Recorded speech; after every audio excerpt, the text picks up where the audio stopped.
Why don't you sit over here with your mommy? Okay. There we go. This is good. Okay. So time and location. We all have our strength in recall, and I find that it is so helpful to, if somebody lies to you, pick that time they lied. Pick a time. So you're not moving in time and space, because the mind will prove that he's a liar. So it'll go to every single time that he lied.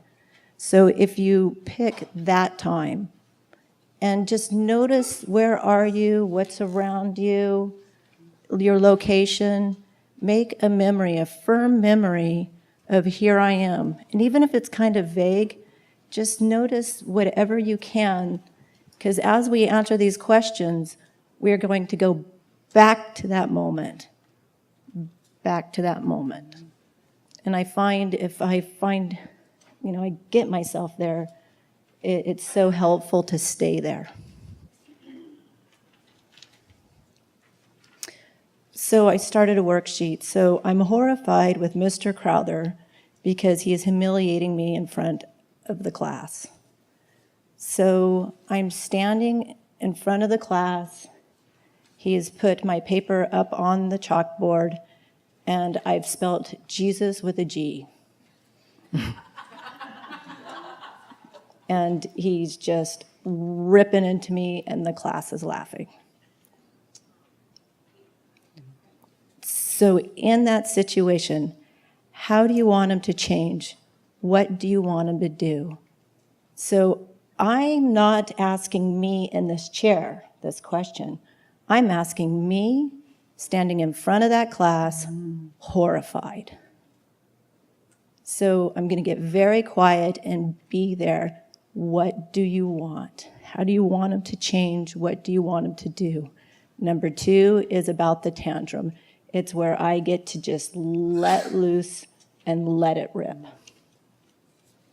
So I want him to shut up, and I want him to stop being a vindictive bleep. And I would just sit there. So go to your situation. Do you have it?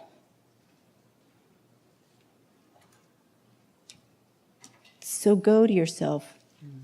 How do you want them to change? What do you want them to do? Let's fill in statement 1 first.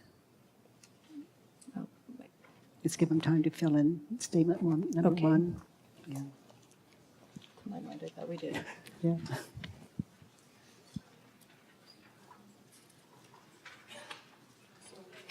So fill in statement number 1 on your worksheet. And then fill in statement number 2.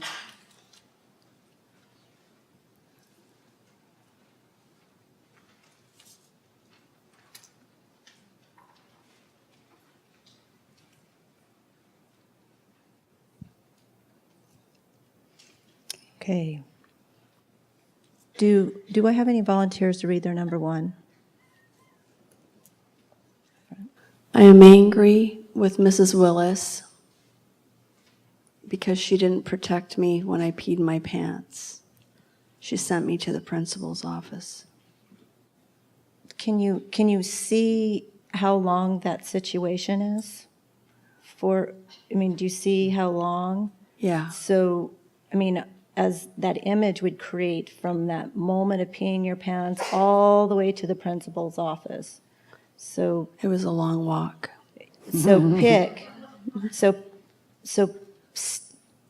Stay right when she sent you, or wherever you need to, but stay in when she sent you to the principal's office instead of protecting you. So what I would suggest is shrink it down to a moment where you're really believing it and stay there with yourself.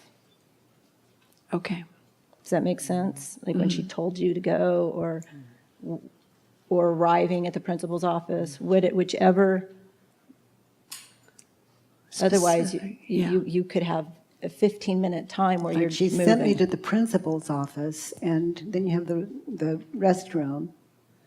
So you have got time there. You want to, And Pull in the that time. moment, why were you angry or hurt? I felt betrayed. There, she betrayed me. Yeah. Right. And so try to pick is in a moment at a time where you believed it, like maybe arriving at the principal's office or when she told you to go or wherever it is, try to stay as close to that moment as a moment as you can. Because when we go to the next questions, when I'm trying to give her advice, I could be traveling for 15 minutes. So instead of really looking at that woman, really looking at that thing. Okay. Thank you. Because as we go into this becomes a meditation. We're allowing the answers to arise. So if I'm looking at which we're And gonna all go- that space. then my mind's busy going, well, there's a bathroom, and then there's that girl, and then there's this, and then and that's not holding that position, waiting for it to arise. Okay. So in this situation, what advice would you offer them? Statement 3. I like to just take a moment and just notice inside of yourself, what's the difference between a tantrum and advice?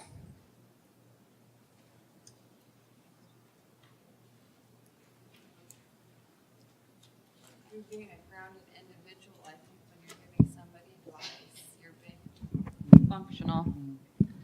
You're being a functional person when you're giving advice versus throwing a tantrum. You're acting like a child. So consider that, because that's the question. And advice is usually giving somebody helpful directions. And there's different avenues of that. So now go to your situation. Do you see yourself there? This question, I'm going to look at Mr. Crowther, that teacher, and I'm going to get very still and hold this question. What advice would I offer him when he is humiliating me in front of the class? So go to your person in your situation. Get still. What advice would you offer them when they're doing that thing?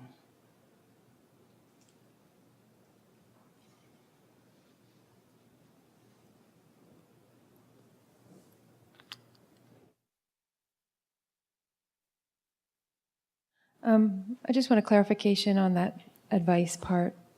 Do we want to give the kind of advice that we would?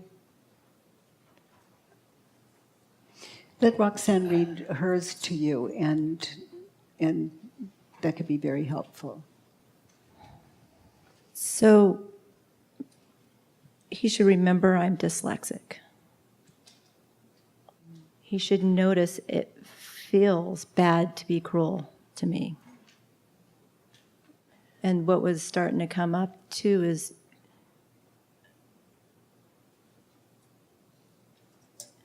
I would say notice and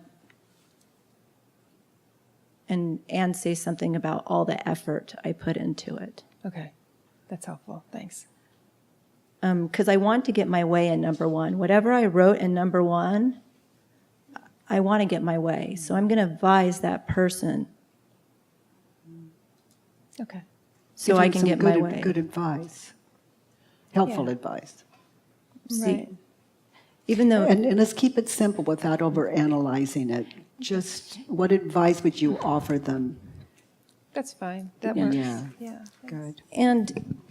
and whatever comes up, honor it, write it. Even if it's a tantrum, leave it there. It belongs there. You can't do it wrong. You can't do it wrong. And then just go back and see if you've answered the question. The very nature of the word should brings up tantrums. And sometimes my first answers are tantrums. And then advices start popping up. You know, and I can tell you that that Roxanne saved her life with this work, literally. And she was just 17, 16. Yeah, just before my 17th birthday. Yeah. So she saved her life with this work. So I really respect her internal life, that awareness that shifted her world. Okay. In order for you to be happy in this situation, what do you need them to think, feel, say, or do? If you think of a camera, the shoulds, I was really looking at that teacher. Now to get my answer, I'm going to go back into that situation and I'm going to ask that 11-year-old girl who is humiliated, and I'm going to ask her, and I love this question, I'm going to say, sweetie, what do you need from him? To be happy, what do you need? And I'm going to wait, what do you need?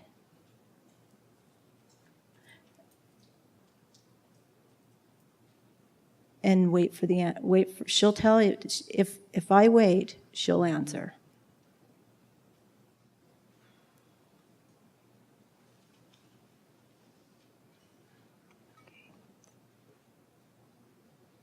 So Roxanne, read what you wrote. For number 4. So I need Mr. Crowther to tell me I'm not stupid and I'm smart in my way. I need him to apologize, to encourage me to try again, to promise to be more patient and kind.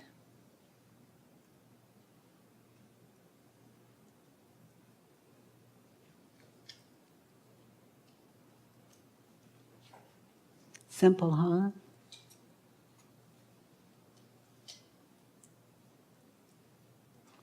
She's in touch.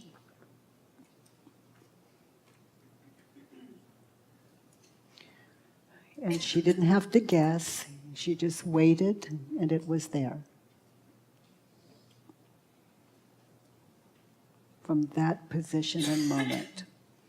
Okay. Number 5, what do you think of them in this situation? So every time it says in the situation, that in the situation means he's humiliating me in front of the class. Every time there's that word, I'm going back to that moment. Right there as he's doing it. He's cruel, vindictive,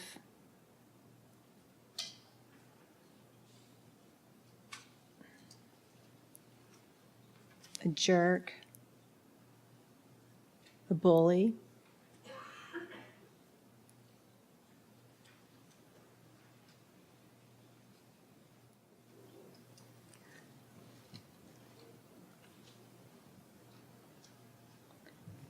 So number 6, what is it in or about this situation that you don't ever want to experience again?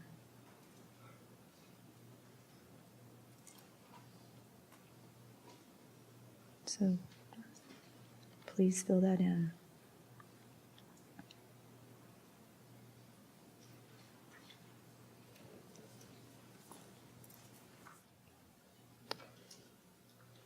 So my number 6 is what I don't ever want to experience again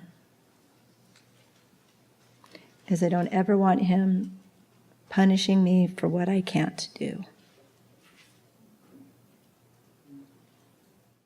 So this worksheet, when she was talking about the work saving my life, this worksheet, he is humiliating me in front of the class. So the situation is about being humiliated when I can't spell or do something right, when I did it wrong. And on this worksheet, as I work it and turn it around, these will be examples of living turnarounds that I can live and do for myself. Which right now I'm taking class for my dyslexia. So I need to remember I'm dyslexic Notice it feels bad to be cruel to me when I'm pushing. So this becomes how to be with myself. What do I need from myself? You know, So they what- become living turnarounds. So read them. In a situation where she is, in her opinion, doing it wrong, then she turns it around to the self. This is her prescription for happiness, how to live in that situation. So when I'm humiliating myself, I need to shut up and stop being a vindictive jerk. Toward herself. Yeah. She's doing exactly what that teacher did. He did it to her. She's doing it to her.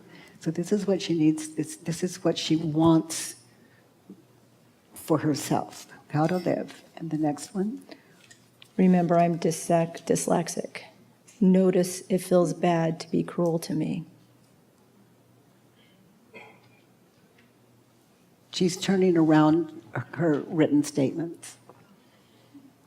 You know, that mind that attacks me, when it's attacking me, I need to apologize. Encourage me to try again. Tell me I'm not stupid, I'm smart in my way. And promise to be more patient and kind. Toward herself in those situations.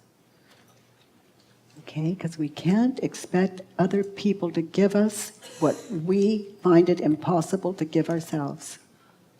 So we start with ourselves. We can't expect the world to live it when we aren't. So now, how does she treat people that can condemn her or humiliate her? How does she treat them? Here it is when she turns it around to the other. I want me to shut up and stop being a vindictive jerk. toward that teacher. Yeah. Toward those people who she feels humiliate her. So it also becomes a living turnaround how to treat others. And then what should she do in those situations when she feels humiliated? Here it is, those people who humiliate her. So she should, Apologize. I should Apologize.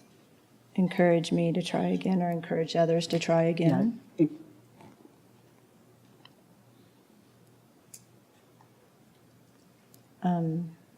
It's hard, I don't have it. Tell me that he's not stupid and he's smart in his way, which he is.